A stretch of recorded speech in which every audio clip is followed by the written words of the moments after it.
The miracle working power of your subconscious mind, the power of your subconscious, is enormous. It inspires you, it guides you, and it reveals to you names, facts, and scenes from the storehouse of memory. Your subconscious started your heartbeat, controls the circulation of your blood, and regulates your digestion, assimilation, and elimination. When you eat food, your subconscious mind transmutes it into tissue, muscle, bone, and blood. This process is beyond the ken of the wisest man who walks the earth. Your subconscious mind controls all the vital processes and functions of your body and knows the answer to all problems. Your subconscious mind never sleeps, never rests. It is always on the job. You can discover the miracle-working power of your subconscious by plainly stating to your subconscious prior to sleep that you wish a certain specific thing accomplished. You will be delighted to discover that forces within you will be released, leading to the desired result. Here, then, is a source of power and wisdom, which places you in touch with omnipotence, or the power that moves the world, guides the planets in their course, and causes the sun to shine. Your subconscious mind is the source of your ideals, aspirations, and altruistic urges.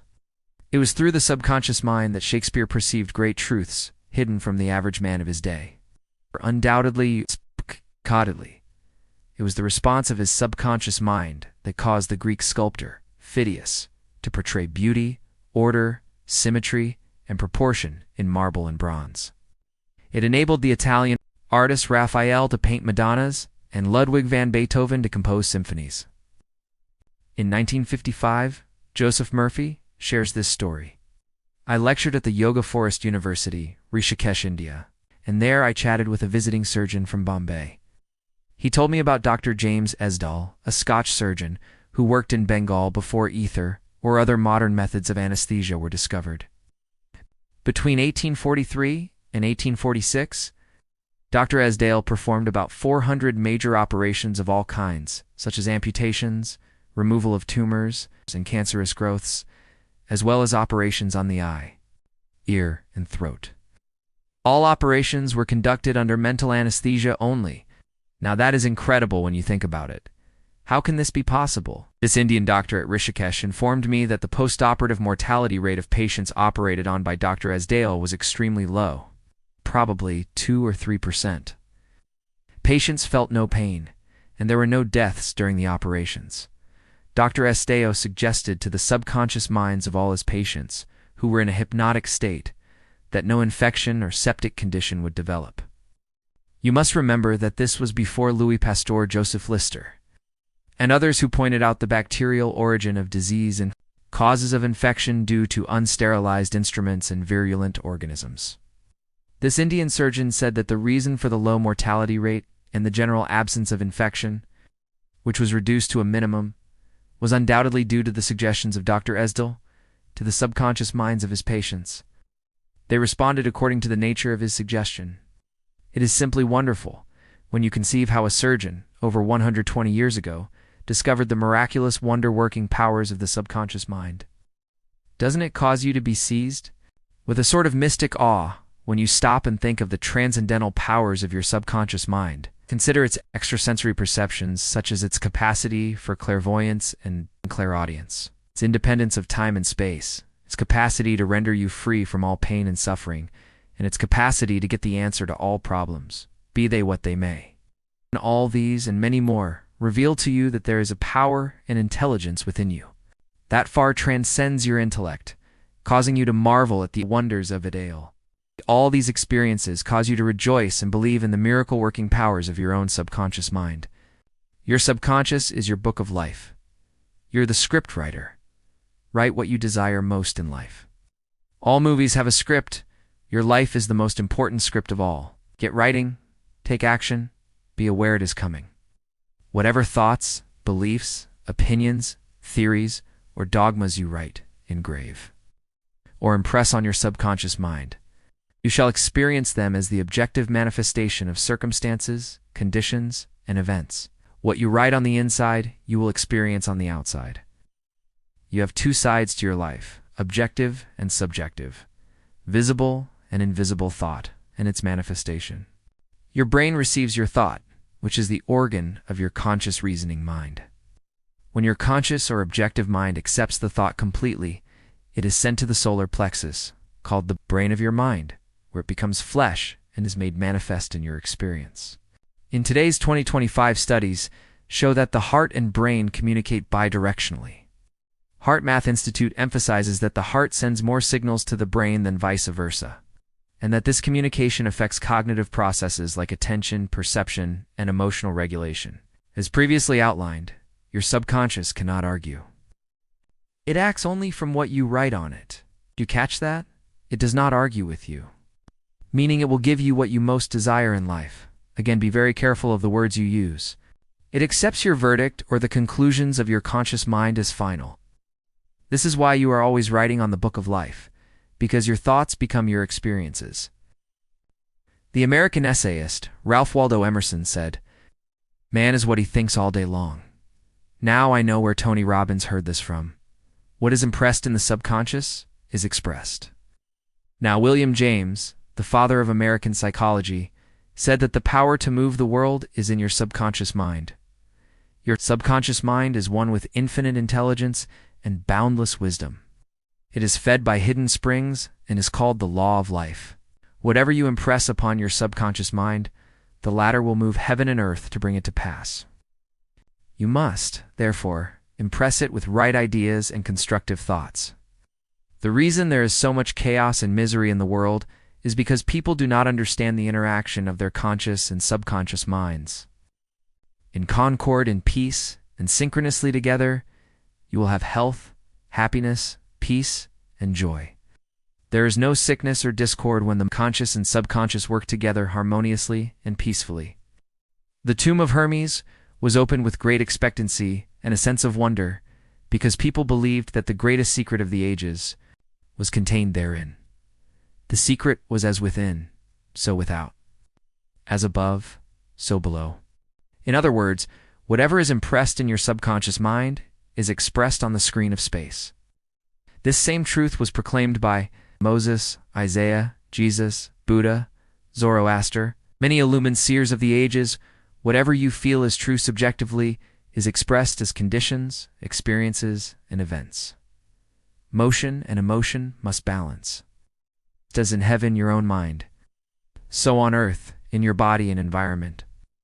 This is the great law of life. You will find throughout all nature the law of action and reaction, of rest and motion. These two must balance, then there will be harmony and equilibrium. You are here to let the life principle flow through you rhythmically and harmoniously.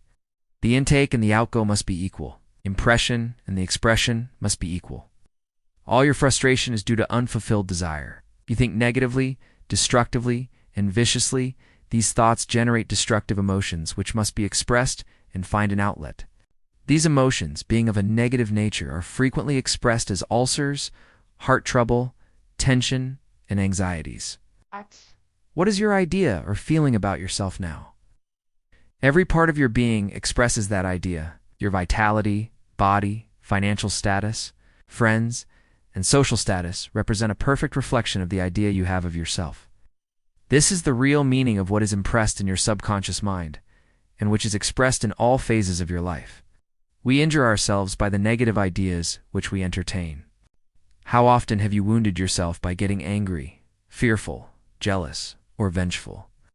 These are the poisons that enter your subconscious mind. You are not born with these negative attitudes. Feed your subconscious mind life-giving thoughts, and you will wipe out all the negative patterns lodged therein. As you continue to do this, all the past will be wiped out and remembered no more. The subconscious heals a malignancy of the skin. A personal healing will ever be the most convincing evidence of the healing power of the subconscious mind. Joseph Murphy tells the story over 40 years ago. I resolved a malignancy of the skin through prayer. Medical therapy had failed to check the growth, and it was getting progressively worse. A clergyman, with a deep psychological knowledge, explained to me the inner meaning of the 139th Psalm, wherein it says, "In thy book all my members were written, which in continuance were fashioned, when as yet there was none of them." He explained that the term book meant my subconscious mind, which fashioned and molded all my organs from an invisible cell. He also pointed out that, inasmuch as my subconscious mind made my body, it could also recreate it and heal it according to the perfect pattern within it. This clergyman showed me his watch and said, "This had a maker." And the watchmaker had to have the idea first in mind before the watch became an objective reality. If the watch was out of order, the watchmaker could fix it. My friend reminded me that the subconscious intelligence which created my body was like a watchmaker, and it also knew exactly how to heal, restore, and direct all the vital functions and processes of my body, but that I had to give skin secretes much more perspiration during sleep than during the waking hours. Your eyes, ears, and other senses are active during sleep.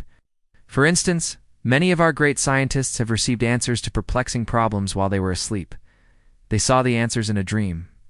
Oftentimes, your conscious mind interferes with the normal rhythm of the heart, lungs, and functioning of the stomach and intestines by worry, anxiety, fear, and depression. These patterns of thought interfere with the harmonious functioning of your subconscious mind. When mentally disturbed, the best procedure is to let go, relax, and still the wheels of your thought processes. Speak to your subconscious mind, telling it to take over in peace, harmony, and divine order. You will find that all the functions of your body will become normal again. Be sure to speak to your subconscious mind with authority and conviction, and it will conform to your command. It works for you, not the other way around. They're the boss, so to speak. Your subconscious seeks to preserve your life and restore you to health at all costs. It causes you to love your children, which also illustrates an instinctive desire to preserve all life. Let us suppose you accidentally ate some bad food. Your subconscious mind would cause you to regurgitate it. If you inadvertently took some poison, your subconscious powers would proceed to neutralize it. If you completely entrusted yourself to its wonder-working power, you would be entirely restored to health. How to get the subconscious to work for you? The first thing to realize is that your subconscious mind is always working. It is active night and day, whether you act upon it or not. Your subconscious is the builder of your body, but you cannot consciously perceive or hear that inner silent process. Your business is with your conscious mind and not your subconscious mind. Just keep your conscious mind busy with the expectation of the best and make it the perfect idea of health. This would act as cause, and the effect would be a healing. Why not pray in a very simple way as follows? My body and all its organs were created by the infinite intelligence in my subconscious mind. It knows how to heal me. Its wisdom fashioned all my organs, tissues, muscles, and bones. This infinite healing presence within me is now transforming every atom of my being, making me whole and perfect now.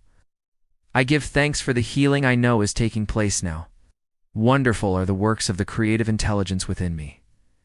I prayed aloud for about 5 minutes, 2 or 3 times a day, repeating the above simple prayer. And you can also pray quietly within, wherever you are. Do it often, as we have so much idle time in our day. Why not use it constructively?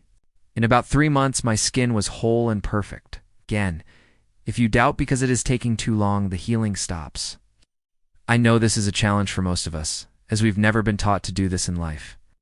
As you can see, all I did was give life-giving patterns of wholeness, beauty, and perfection to my subconscious mind, thereby obliterating the negative images and patterns of thought lodged in my subconscious mind, which were the cause of all my trouble. Nothing appears on your body except when the mental equivalent is first in your mind. And as you change your mind by drenching it with incessant affirmatives, you change your body. This is the basis of all healing. Marvelous are thy works, and that my soul's subconscious mind knoweth right well. Psalm 139-14. How the subconscious controls all functions of the body. While you are awake or sound asleep upon your bed, the ceaseless, tireless action of your subconscious mind controls all the vital functions of your body without the help of your conscious mind. For example, while you are asleep, your heart continues to beat rhythmically. Your lungs do not rest. And the process of inhalation and exhalation, whereby your blood absorbs fresh air, goes on just the same as when you are awake. Your subconscious controls your digestive processes and glandular secretions, as well as all the other mysterious operations of your body. The hair on your face continues to grow whether you are asleep or awake. Scientists tell us that the skin secretes much more perspiration during sleep than during the waking hours. Your eyes, ears, and other senses are active during sleep. Oftentimes, your conscious mind interferes with the normal rhythm of the heart, lungs, and functioning of the stomach and intestines by worry, anxiety, fear, and depression. These patterns of thought interfere with the harmonious functioning of your subconscious mind. When mentally disturbed, the best procedure is to let go, relax, and still the wheels of your thought processes. Speak to your subconscious mind, telling it to take over in peace, harmony, and divine order. You will find that all the functions of your body will become normal again. Be sure to speak to your subconscious mind with authority and conviction, and it will conform to your command. For example, you can ask it, "What food is hurting my body and making me sick? What vitamins are good for me?" Have you ever heard of applied kinesiology or muscle testing? Though it's important to know it's considered a belief-based practice. It's not a scientifically proven way to find factual answers. The idea is that your body's muscle tone briefly changes in response to stress, confidence, or emotional alignment. A common method uses the arm. You hold your arm straight out while someone applies gentle downward pressure. You state something like, "My name is Sam," and notice whether your arm feels strong or gives way slightly. Then you state something uncertain, such as, "My name is Alex," and compare the response. Practitioners interpret a strong arm as agreement and a weak response as disagreement, using it as a tool for self-reflection rather than objective truth. Your body is an instrument that cannot lie to you. Isn't that interesting? Your subconscious seeks to preserve your life and restore you to health at all costs. It causes you to love your children, which also illustrates an instinctive desire to preserve all life. Let us suppose you accidentally ate some bad food. Your subconscious mind would cause you to regurgitate it. If you inadvertently took some poison, your subconscious powers would proceed to neutralize it. If you completely entrusted yourself to its wonder-working power, you would be entirely restored to health. How to get the subconscious to work for you? The first thing to realize is that your subconscious mind is always working. It is active night and day, whether you act upon it or not. Your subconscious is the builder of your body, but you cannot consciously perceive or hear that inner silent process. Your business is with your conscious mind and not your subconscious mind. Just keep your conscious mind busy with the expectation of the best, and make sure the thoughts you habitually think are based on things are lovely, true, just, and of good report. Begin now to take care of your conscious mind, knowing in your heart and soul that your subconscious mind is always expressing, reproducing, and manifesting according to your habitual thinking. Remember, just as water takes the shape of the pipe it flows through, the life principle in you flows through you according to the nature of your thoughts. Claim that the healing presence in your subconscious is flowing through you as harmony, health, peace, joy, and abundance. Think of it as a living intelligence, a lovely companion on the way. Firmly believe it is continually flowing through you, vivifying, inspiring, and prospering you. It will respond exactly this way. It is done unto you as you believe. Healing principle of the subconscious restores atrophied optic nerves. There is the well-known, duly authenticated case of Madame Bayer of France, recorded in the archives of the Medical Department of Lourdes, France. She was blind. The optic nerves were atrophied and useless. She visited Lourdes and had what she termed a miraculous healing. Ruth Cranston, a Protestant young lady who investigated and wrote about healings at Lourdes magazine, November 1955, writes about Madame Bayer as follows. At Lourdes, she regained her sight incredibly, with the optic nerves still lifeless and useless, as several doctors could testify after repeated examinations. A month later, upon re-examination, it was found that the seeing mechanism had been restored to normal. But at first, so far as medical examination could tell, she was seeing with dead eyes. Joseph Murphy continues his story as he visited Lourdes several times, where he says, "I too witnessed some healings, and of course, as we shall explain in the next chapter, there is no doubt that healings take place at many shrines throughout the world, Christian and non-Christian. The waters of the shrine did not heal Madame Bayer, to whom we just referred, but by her own subconscious mind, which responded to her belief. The healing principle within her subconscious mind responded to the nature of her thought. Belief is a thought in the subconscious mind, means to accept something as true. The thought accepted executes itself automatically. Undoubtedly, Madame Bayer went to the shrine with expectancy and great faith, knowing in her heart she would receive a healing. Her subconscious mind responded accordingly, releasing the ever-present healing forces. The subconscious mind, which created the eye, can certainly bring a dead nerve back to life. What the creative principle created, it can recreate. According to your belief is it done unto you. Now, here's an amazing healing for you. Master healer Gregory Joseph has witnessed such a healing when he worked with a 6-year-old boy. The boy has degenerative bone disease. Care to guess the outcome? He regenerated his bone after Gregory impressed on him. He could do so. Remember, a child is easily influenced and oftentimes takes things as they were true. We as adults have way more baggage, so to speak, and have negative memories in our subconscious than a child. How to convey the idea of perfect health to your subconscious mind?